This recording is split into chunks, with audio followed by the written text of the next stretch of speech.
अस्सलाम दोस्तों, मैं हूं अब्दुल हसीब और आप देख रहे हैं माइनिंग शॉप, आपका अपना चैनल माइनिंग शॉप। आप मेरे सामने माइक्रोवेव देख रहे होगे। ये माइक्रोवेव बड़ी जगह से घूमता घुमाता मेरे पास आया तो मैंने इसकी वीडियो बनाने का सोचा। अच्छा, इसके पैनल में एक अजीब सा फॉल्ट आया हुआ है। अभी आप देख रहे हो ये अपनी जगह पर रुका हुआ है और डायरेक्ट 16 पे चला गया, 16 मिनट के।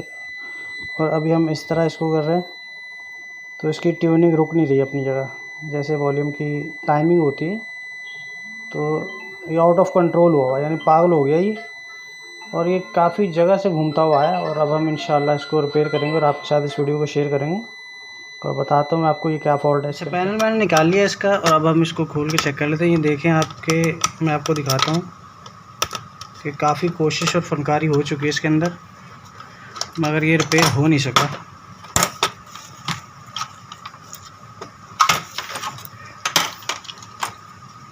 ये देखें, यानी पहले भी ये मतलब कहीं गया है, एलसीडी भी एक साइड से काटी हुई है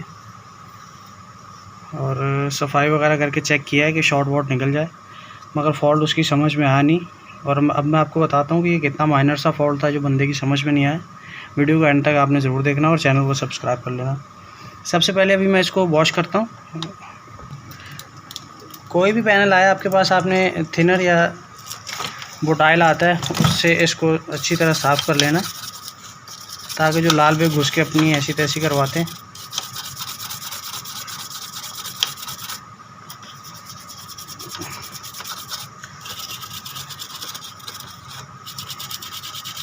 ये चिप कंपोनेंट होते हैं, ये शॉर्ट जल्दी हो जाते हैं, बहुत सेंसिटिव होते हैं, तो इसलिए इनका थोड़ा सा ना ख्याल करना होता है।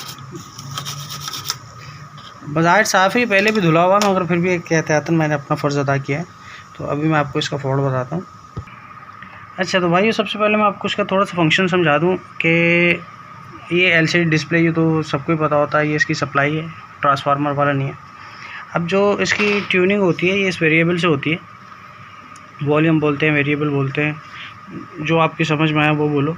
तो अब ये ट्यूनिंग सेट यही करता है, ठीक है। ये तो आपको पता है कि टाइमिंग को सेट यही करता है। और इसका ये वाली दो कैपेसिटर लगे हुए हैं और 2 ट्रांजिस्टर लगे हुए हैं, और सॉरी रेजिस्टेंस लगी हुई है।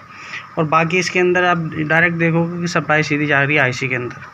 तो फॉल्ट सिर्फ हमारा इसी हिस्से के अंदर है और आगे पीछे कहीं फॉल्ट नहीं है। बाकी तो सारा टाइमिंग वाइमिंग सब चल रही है। मैं आपको एक दफ़ा चला कर चेक करवा देता हूँ। अभी अब ये देखो 2 रेजिस्टेंस लगी हुई है, ये 103 की, ठीक है। और बराबर में 2 कैपेसिटर लगे हुए हैं, C10 C11,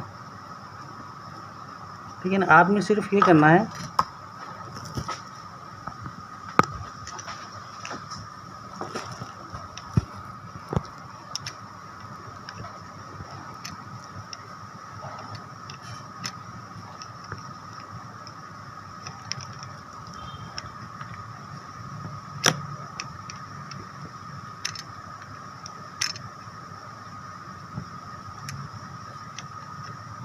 पेन निकल गया।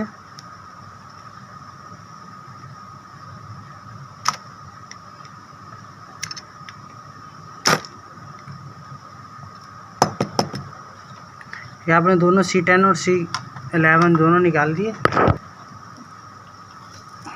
अब इसके बीच में से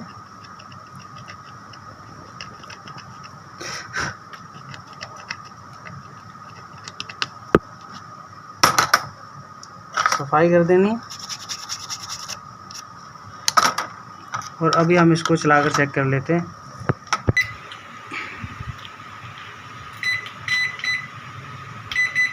ठीक है, अभी इसका जो माइक्रो स्विच होता है, ये डोर स्विच होता है, उसको शॉर्ट करेंगे तो पैनल प्रॉपर वर्क करना शुरू हो जाएगा। ये डोर स्विच का पीछे का हिस्सा है, ठीक है।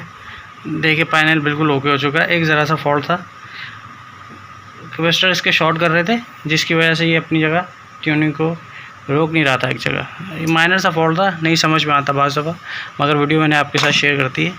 अगर वीडियो अच्छी लगी तो लाइक कर देना, चैनल को सब्सक्राइब कर लेना। अपना बहुत ख्याल रखना, हमें दुआ में याद रखना। अल्लाह हाफ़िज़।